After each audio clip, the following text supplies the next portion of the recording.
যে আওয়ামী লীগ সরকার বিগত 16 বছর এই বিদ্যুৎ খাতে কী যে করছে ভাই, এগুলো আপনাদেরকে না বললে আপনারা বুঝতে পারবেন না। আমি ছোটো মানুষ দিয়ে একটা উদাহরণ দিয়ে বোঝানোর চেষ্টা করব। প্রথম হচ্ছে 2006 সালে বিএনপি যখন ক্ষমতা ছাড়তেছিল তখন বাংলাদেশে বিদ্যুৎ কেন্দ্রের সংখ্যা ছিল 27টা। আর 2024 সালে আওয়ামী লীগ সরকারকে যখন উৎখাত করা হচ্ছিল তখন বাংলাদেশে বিদ্যুৎ কেন্দ্রের সংখ্যা 133টা। সংখ্যাগুলো একটু কোট করতে হবে, 27 এবং 133। আবার 2006 সালে বাংলাদেশে বিদ্যুৎ উৎপাদনের সক্ষমতা ছিল 3300 মেগাওয়াট। 2024 সালে সেটা 39,000 মেগাওয়াটের কাছাকাছি। তো কোথায় 3300 মেগাওয়াট, কোথায় 39,000? It's a very huge difference, বিশাল একটা পার্থক্য। এই পার্থক্যটা বুঝতে হলে অবশ্যই আপনার ব্রেন আপনার মাথায় থাকতে হবে। আপনার ব্রেন আপনার পেছনে থাকলে, অর্থাৎ ওই পশ্চাৎ দেশের গহীনে থাকলে আপনি এটা বুঝতে পারবেন না। এই কথাটা যাই হোক, এই কথাটা এই জন্য বলছি, একটা কথা আছে না, নাচতে না জানলে উঠান বাঁকা। এদের অবস্থা হয়েছে এখন এরকম। এরা রাষ্ট্র পরিচালনা করতে পারবে না, জনগণকে বিদ্যুৎ দিতে পারবে না, গ্যাস দিতে পারবে না, জ্বালানি দিতে পারবে না, ফরেন ইনভেস্টমেন্ট ঠিকঠাক মতো থাকবে না, গার্মেন্টসের অবস্থা খারাপ, ইকোনমির অবস্থা খারাপ। এগুলোর দোষ কার? আওয়ামী লীগ সরকারের। এখনও 2 বছর হয়ে গেছে, এখনও আওয়ামী লীগ সরকারের দোষ, এটা শুনতে হয়। যাই হোক, এই যে বিদ্যুৎ মন্ত্রী, সে 2006 সালে বিদ্যুৎ প্রতিমন্ত্রী ছিল। আচ্ছা, মাঝখানে 16 বছর হয়ে গেছে, কি ডিজিটালাইজড হয়ে গেছে, জাদ্রেল টাইপের ডেভেলপমেন্ট হয়ে গেছে, ভয়ঙ্কর পরিবর্তন হয়ে গেছে। তো এখন সে 2006 সালে কি দেখছে? এখন দেখতেছে পাওয়ার প্ল্যান্ট, রূপপুর পারমাণবিক বিদ্যুৎ কেন্দ্র, তাপ বিদ্যুৎ কেন্দ্র, কি যে এক অবস্থা। ये सब तो पहले नहीं देखा, ये सब क्या हो रहा है, हमको तो समझ में नहीं आ रहा। এরকম করতে করতে 6 মাস হয়ে গেছে। 6 মাসে সে এখনও বুঝতে পারে না যে শেখ হাসিনা এত কিছু কীভাবে ব্যালেন্স করতো।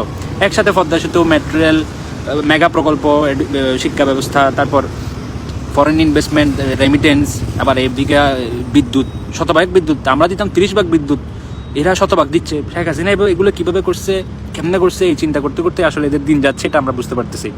আর যাই হোক, এখানে এরা দুইটা ন্যারেটিভ আনছে। একটা হচ্ছে 1.5 লাখ কোটি টাকা ঋণ রেখে গেছে, আর একটা হচ্ছে 45,000 কোটি টাকা বকেয়া রেখে গেছে। 1.5 লাখ কোটি টাকা ঋণ আসে আগে। এগুলো নিয়ে ঘাটাঘাটি করতে গিয়ে যেটা দেখলাম যে এখানে 1.5 লাখ কোটির মধ্যে 1 লাখ কোটি হচ্ছে রূপপুর পারমাণবিক বিদ্যুৎ কেন্দ্রের। তো রূপপুর পারমাণবিক বিদ্যুৎ কেন্দ্রের এই লোনটা দিতে হবে 28 সাল থেকে 48, 20 বছর, প্রতি বছর 6,000 কোটি টাকা করে দিতে হবে। এখানে আরেকটা কথা বলে রাখি, 6,000 কোটি টাকা দেওয়ার হ্যাডাম আওয়ামী লীগের ছিল বলে আওয়ামী লীগের প্রকল্পগুলো নিচে বাস্তবায়ন করছে, বিদ্যুৎ উৎপাদন হচ্ছে। তো আচ্ছা, দিতে হবে 28 সাল থেকে, এখন হচ্ছে 26। তো 26 থেকে বিএনপি কেন 28-এর হিসাব করে? যাই হোক, আপনারা জানেন হয়তো, আপনারা বিএনপি 28 সাল পর্যন্ত ক্ষমতায় থাকবে, কিন্তু টাকাতে এখন দিতে হচ্ছে না। তো এখন ওরা দোহাই দিচ্ছে সেই টাকা দিতে হবে 2 বছর পরে, সেজন্য এখন ওরা বিদ্যুৎ দিতে পারতেছে না। কি করবো আমরা জনগণ? যাই হোক, আবুল তাবুল পয়সা আমাদেরকে, আমরা মেনে নিলাম। আবার একটা দিচ্ছে 45,000 কোটি টাকা নাকি বকেয়া রাখি গেছে। তো বকেয়া তো থাকবে, সারা 1 মাস মানুষ বিদ্যুৎ ব্যবহার করে বিদ্যুতের টাকা দেয় মাস শেষে, তাও অনেকে দেয় না। অনেক মহান ব্যক্তিরা আছে, তারা টাকা দেয় না। পল্লী বিদ্যুতের হাজার কোটি টাকা ডিউ থাকে গেছে। আচ্ছা, যাই হোক, এটা মাস, 2 মাস, 3 মাস এতটুকু ডিউ থাকতে পারে, এটাই ছিল আওয়ামী লীগ সরকার। 2024 সালের জুলাই পর্যন্ত 3-4 মাসের টাকা ডিউ ছিল। এটা 25-26,000 কোটি টাকার মতো হবে, 25 থেকে 30, আমি যতটুকু জানি। তো এই টাকাটা এখন কত টাকায় আসছে? 10-12 মাসের টাকা এরা দেয় নাই। 3-4 মাস আমরা ডিল করতে পারি, 3-4 মাস শেখ হাসিনা সরকার ডিল করতে পারে, আপনারা পারবেন না। 3-4 মাস পারে আওয়ামী লীগ সরকার এভাবে একই সাথে সবকিছু ব্যালেন্স করে এভাবে দেশটা চালাইছে। আপনারা পারতেছেন না, এটা আপনাদের ব্যর্থতা। তাই এখন আপনারা তো 3-4 মাস পারবেন না, সেখানে এখন 10-12 মাস টাকা দেন নাই। 10-12 মাস আপনারা বকেয়া রাখছেন, কিন্তু দোষ দিচ্ছেন আওয়ামী লীগ সরকারের উপর।